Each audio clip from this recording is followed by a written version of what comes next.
اعلیٰ دماغ ٹائپ کے لوگ کچھ زیادہ ہی اعلیٰ ہو گئے تھے، بہت ہی زیادہ اعلیٰ ہو گئے، تب انگریز کہیں گے کہ یہ لوگ سازشوں کا سہارا لیتے ہیں، انگریز یوں کہیں گے، یورپ والے یوں کہیں گے۔ ارے بھائی یہ چیز ایران نے اپنے نسلی غرور کی وجہ سے ان کو ڈینائی کرنا تھا صحابہ کرام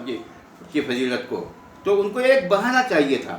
ان آتش پرستوں کو جو مجبوراً چونکہ پورا ایران میں اسلام آ رہا تھا، ایک کڑی تو پکڑ لی انہوں نے،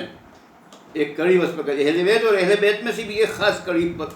پکڑی اور بالکل تاریخ بدل دی، نئے قصے، نئے واقعات ان کو ڈینائی کرنے کے لیے، ان کی اہمیت کو ختم کرنے کے لیے، تاکہ امت مکمل طور پر اصل قرآن سے کٹ جائے، اصل دین سے کٹ جائے۔ یہ تھا، یہ تمام تھا ایک محترم کی بالکل اٹھ پٹانگ تقریر کے جواب میں یہ شروع ہوا تھا۔ تو وہ ویڈیوز، اب کچھ چیزیں نظریاتی ٹائپ کی باقی تھی، تو اس کو اب ہم ہیڈنگ دے رہے ہیں کہ یہ سب تحریف کے فتنے تھے۔ تحریف کیا ہے؟ تحریف کی ڈیفینیشن سمجھ میں آ جائے گی قرآن کی اس آیت سے، یحرفون الکلم عن مواضعہ، یحرفون الکلم عن مواضعہ، یہ جرم یہود اور نصارہ نے کیا۔ تحریف کون لوگ کرتے ہیں؟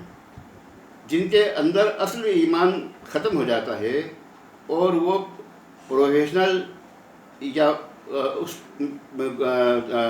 گروپ میں یا اس نام میں پیدا ہوئے ہیں، اس مذہب میں پیدا ہوئے ہیں، تو مذہب کا انکار نہیں کرنا، لیکن اپنے مفادات، دنیاوی مفادات کے تحت کبھی وجہ بنتے دنیاوی مفادات، کبھی وجہ بنتی ہے اقتدار، کبھی وجہ بنتی ہے جلن اور حسد، مختلف چیزیں یہ وجہ بنتی ہیں، کبھی وجہ بنتی ہے دشمنی۔ تو انسان کے اندر جب ایمان سچا اوریجنل ایمان نہیں ہوتا تو ان چیزوں کو زبان سے کہنے کے بجائے دوسرے بہانوں سے ان حقائق کا وہ انکار کرتا ہے۔ الفاظ قرآن کے تو بدلے نہیں جا سکتے، آسمانی کتابوں میں جو قرآن کے علاوہ ہے ان میں تو لفظوں کی تحریف ہوئی، لفظی اور معنوی سب تحریفیں ہو گئی، تو اس کو قرآن نے ان پہ یہ بہت بڑا جرم ان کا قرآن نے بتایا کہ یحرفون الکلم عن مواضعہ، یہ قرآن کا کی ڈیفینیشن یہ ہے۔ تو اب قرآن کریم کی حفاظت کی تو ذمہ داری اللہ نے لی، جب انا نحن نزلنا الذکر وانا لہ لحافظون، ہم نے یہ ذکر اتارا، ہم نے یہ کتاب نازل کی اور ہم اس کی حفاظت کرنے والے ہیں۔ تو اللہ تعالیٰ نے وہی تمام اسباب پیدا کیے کہ انہی کہ اسی دور سے نزول وحی کے ساتھ ہی جو ہے اس کی کتابتوں کا بھی اہتمام ہونے لگا۔ پھر اس کے بعد جمع قرآن کے سب مکمل تمام علماء سب لوگ جانتے ہیں کس طریقے سے اسے محفوظ کیا۔ پھر اللہ نے حاملین قرآن ہی کے ہاتھ میں سارا اقتدار دے دیا، تو کسی میں ہمت نہیں کہ کوئی بھی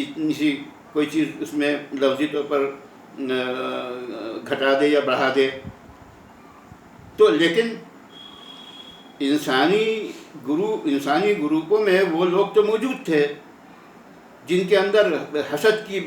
ایک آگ بھڑک رہی تھی،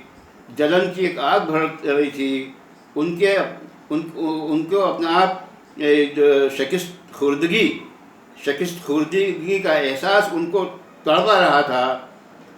تو کیوں نہیں وہ سازش کریں گے جبکہ وہ عناصر پہلے سے موجود تھے؟ یہ ہم مانتے ہیں، یہ ماننے کے باوجود ہم لوگ یہ سمجھتے ہیں کہ نہیں اب وہ بیچارے سب معصوم ہو گئے، جو سارے یہودی قبائل جو نکالے گئے تھے وہ انہوں نے باہر جا کے اور بالکل یہ مسلمانوں پہ ترس آ گیا، وہ نہ کوئی سازش کر رہے اور نہ یہ منافقین اندر کے تھے، وہ بھی سب ختم ہو گئے، ان کی اولادیں بھی، اور نئے جنہوں نے حضور صلی اللہ علیہ وسلم کی صحبت نہیں اختیار کی اور نو مولود یا جو لوگ حضور صلی اللہ علیہ وسلم کے زمانے میں بچے تھے اور پھر نئے ماحول میں پرورش پائی، تو وہ کیسے مطلب یہ ہے کہ غلط فہمیوں کا شکار نہیں ہو جائیں۔ آنکھوں دیکھی چیزیں انسان انکار کر دیتا ہے، کبھی کبھی غلط فہمیاں اس کو کہتے ہیں۔ تو اس لیے یہ سازشوں کا حصہ زبردست قسم کا ہے وہ اس کو میں ایک تسلسل مانتا ہوں، اور اس کو ختم کرنے کے لیے، ادھر سے دماغ ہٹانے کے لیے لوگوں نے بس ایک پوائنٹ پکڑ لیا، کربلا ایک پوائنٹ پکڑ لیا، اور وہ پھر بڑھتے بڑھتے وہ جانشینی، بالکل بوگس شیطانی نظریہ ہے یہ، شیطانی ابلیسی نظریہ، باطل۔ وہ لوگ جن کے دماغوں میں یہ ہے کہ وہ جو ہے اس کو تعویلیں کریں اور ان کی شان کو مسخ کرنے کی کوشش کریں، یقیناً میں پورے معانی کے ساتھ، پورے اللہ سے ڈرتے ہوئے مکمل طور پر میں ان کے دماغوں کو وہ دماغ مانتا ہوں کہ جن کے دماغوں میں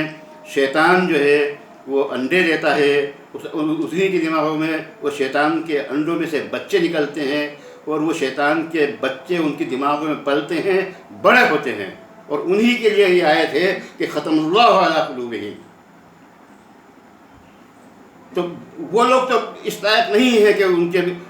بظاہر اللہ تعالیٰ کب کسی کو توفیق دے دے کہ ان کے دلوں میں تبدیلی آئے، مگر ان کی خرافات، ان کی افواہی سوچ، ان کے افواہی نظریات ہماری نسلیں کبھی متاثر ہو جاتی ہیں، جو کالجوں میں پڑھتی ہیں، جنہوں نے براہ راست اسلام کو گہرائی سے نہیں سمجھا۔ تو اب ہم انشاءاللہ یہ سلسلہ شروع کر رہے ہیں۔ تو تحریف ایک ایسی چیز ہے کہ ہم اپنی زندگی میں دیکھتے ہیں۔ تحریف کیا ہے؟ حقائق کو بدل کے بیان کرنا۔ حقائق کچھ ہیں، اس کو چھپانا اور بدل کے دوسرے اس کی جگہ پہ الٹ کر، بالکل الٹ کسی کی اچھائی دبانے کے لیے، کسی تاریخ کو کچلنے کے لیے، کسی کی کارناموں کو کچلنے کے لیے آج بھی ہم تو دیکھتے ہیں حقائق کو۔ یہ تحریف ہے۔ اور کسی کی بات کو چینج کر کے کہیں بیان کر دینا، یہ تحریف ہے یہ۔ تو اس طریقے سے قرآن کے الفاظ نہیں بدل سکتے تھے، تو قرآن کے معنی میں تحریف کرنا شروع کی اور متشابہات تائید کی، جو پورے قرآن کے پس منظر کو سمجھنے کے بعد جس لفظ کے معنی متعین ہو جاتے ہیں، اس پورے پس منظر سے اس لفظ کو ہٹا کے اور بالکل من چاہا مطلب اس میں ڈال دیا۔ اس کا آغاز حضرت علی کے ساتھیوں نے کر دیا تھا۔ جب ان کی مرضی پہ حضرت علی نے چلنا بند کر دیا تو جو ہے وہ الگ ہو گئے، اور ان الحکم الا للہ، یہ یہاں سے وہ جو خوارج نے سب سے پہلے پورے گروپ کے طور پر حضرت علی کو مطعون کرنے کے لیے اور حضرت علی کو یہ ثابت کرنے کے لیے کہ انہوں نے